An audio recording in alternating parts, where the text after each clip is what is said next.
I welcome you all for today's session on Introduction to Automation. My name is Rajesh, Assistant Professor, Global Academy of Technology, Bangalore.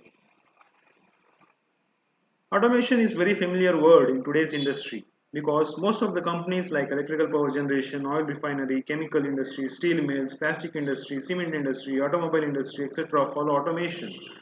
The automation can be defined as automation is a technology by which a process or procedure is accomplished without human assistance. The figure indicates a product flow path.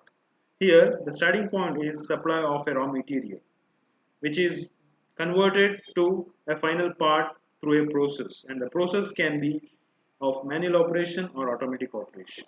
When we consider an activity, when a person has to press the switch to turn on the lamp, this process becomes manual operation.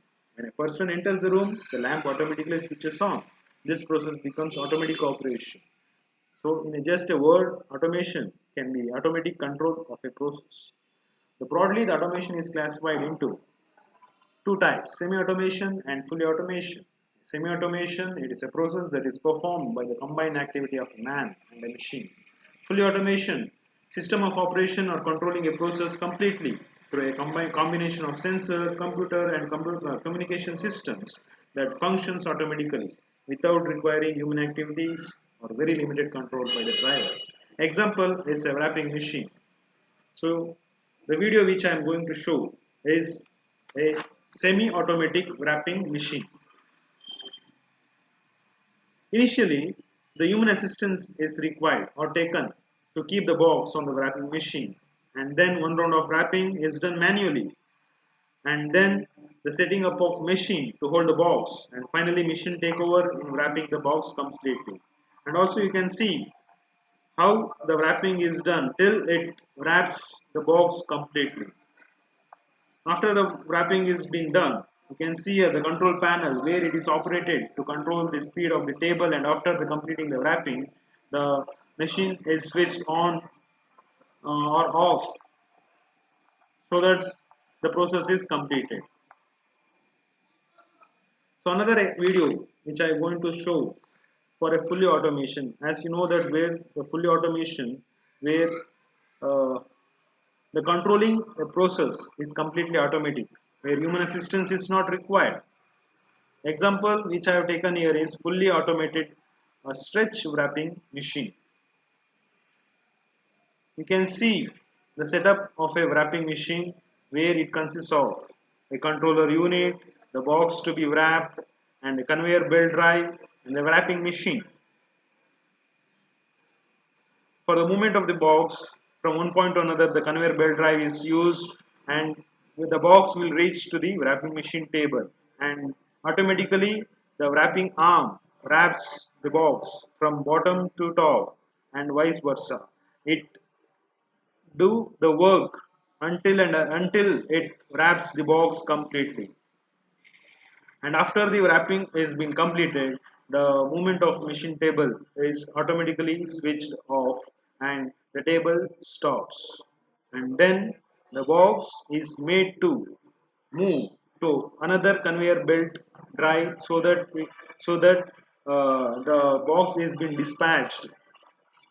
The cycle repeats where you can see another box which has to be wrapped is moved to the wrapping table, and then the process continues till the wrapping of all the boxes are wrapped. The process completes, and the process completes, and then it's automatically stops.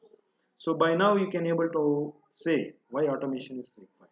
So by following the automation, one can uh, come with this few points where it reduces the worker effort, prevent product from being damaged as human makes mistakes when they are fitting, improve the quality and precision, increase in efficiency, saving the time, more safety.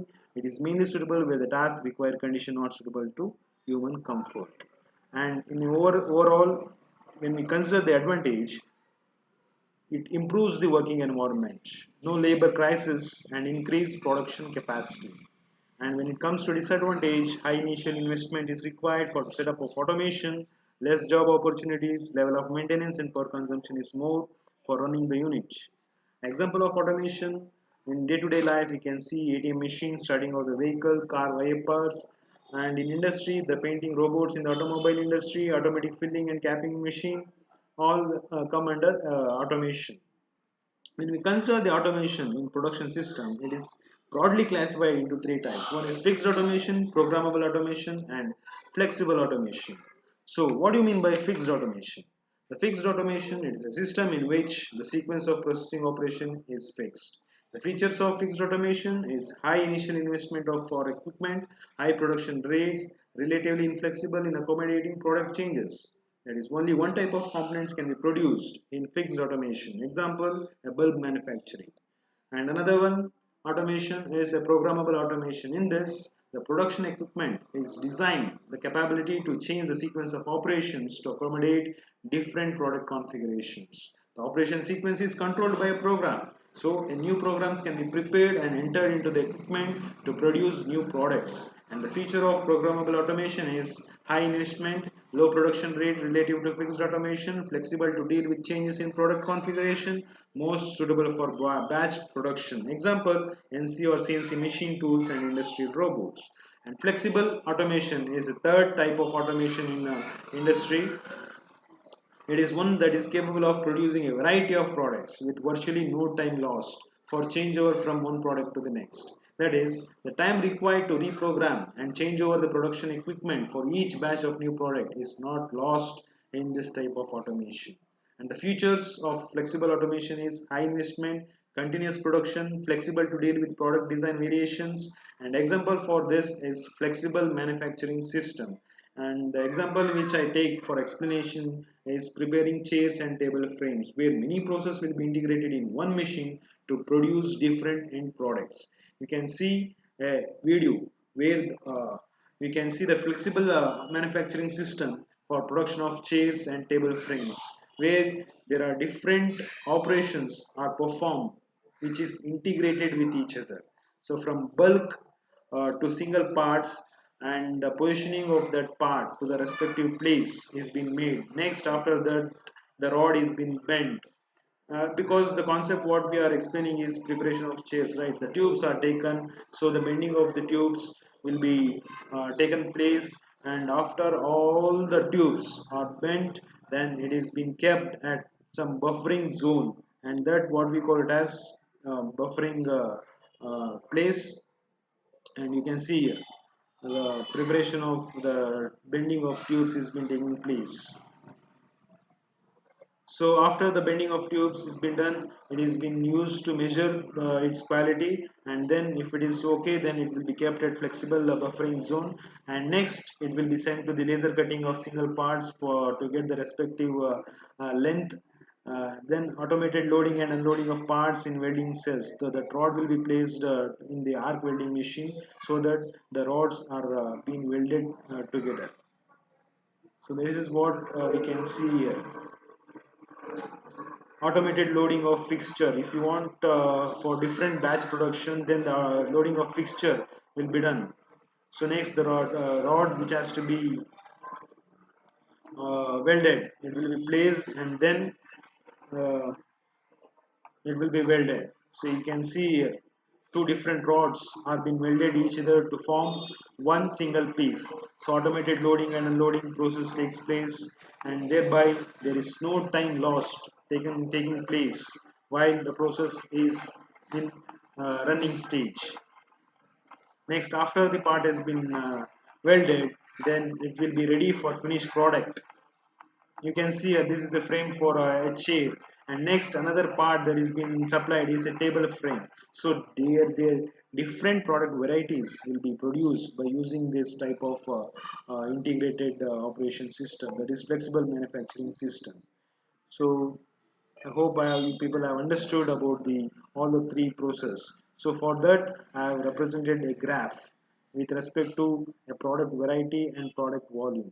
So when you require a high number of parts, then in terms of product volume, we go for fixed automation. And when it come to product variety, then the programmable automation is high. So when we consider a flexible automation, in flexible, only few variety products can be implemented in a sequential process. whereas in CNC machine, number of different parts can be prepared by reprogramming. So that is why when it comes to product variety, the programmable automation is little high compared to that of flexible automation. But when it comes to product volume, the flexible automation is having more product volume compared to that of programmable automation. Next, when we consider automation, it has some basic elements. The three basic elements which we consider in automation system is one power, next one is program of instruction, next one is control system.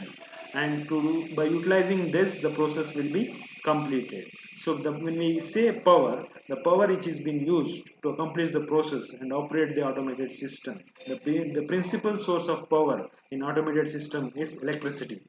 Next point is program of instruction, which is being utilized to direct the process, control system to actuate the instruction. When we consider the electricity as a principal power source, why we say that it is a principal power source means because it is widely available at moderate cost and can be readily converted to alternative forms, example mechanical, thermal, light, acoustic, hydraulic and pneumatic. And low level power can be used for signal transmission, data processing and communication, and it can be stored in long life batteries.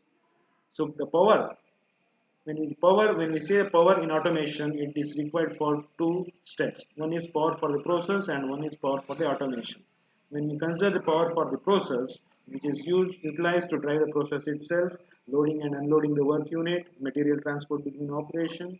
And when we consider power for automation, it is used for controlling the controller unit, power to actuate the control signals, data acquisition and information processing. So here I have shown here common manufacturing process and their associated power forms. When we consider a casting, so what is the process power form that is required for casting? It is thermal power, and why? It is for used for melting metal. And electrical discharge machining. So it is used for electrical power is utilized to remove metal by electrical discharge. Forging, mechanical power is utilized to deform the metal parts as well as thermal power to heat the part. Heat treating, so thermal power is required to heat part. Injection molding, where thermal power applied to make polymers highly plastic. Mechanical power for injection. Laser beam cutting, light power which is used to cut the material. Thermal power which is used for vaporizing and melting. Machining, mechanical power used to cut and metal parts. Sheet metal punching and blanking, mechanical power is utilized for shearing. Welding, thermal power to heat and polish different metal parts. Next, programming of instruction. When we consider program of instruction, they are often based upon a series of limit switches, timers, cams, and other mechanical effects which, when operated, control the work cycle. So, this type of program of instruction, what we call it as physical programs. While they operated adequately, they were highly inflexible. So, instead of physical programs, the most common program that has been utilized is soft program that has been developed to be operated by computing system. So, soft programs are set of commands that specify the sequence of steps in the work cycles and the details of each step. Example is CNC part program. Example, when we consider to change the temperature of a furnace, the programs will be written, and based upon that, the automation of working of furnace will take place. Similarly, with respect to axis positioning in positioning system, motor on or off, all will be utilized programs. A set of programs will be written, and based upon that, the operation of each and individual process will take place. And last one is a control system, and control systems can be of two types. One is open loop control system and closed loop control system. And why control system is used? And control system is used to execute the program of instruction which is being given in program. So when we consider a open loop control system which operate without the feedback loop, that is, there is no way for the system to compare its output against its input, where control operation are simple in this case, where the actuator may be shown to be highly reliable, where forces operating on the actuators are deemed to be insignificant in this open loop control system. You can see the figure where input parameter is being given to the controller, and based upon that the actuator will be actuated and the process will be completed, and there is no feedback mechanism to be given to the controller. to compare the process. That is what I have written here.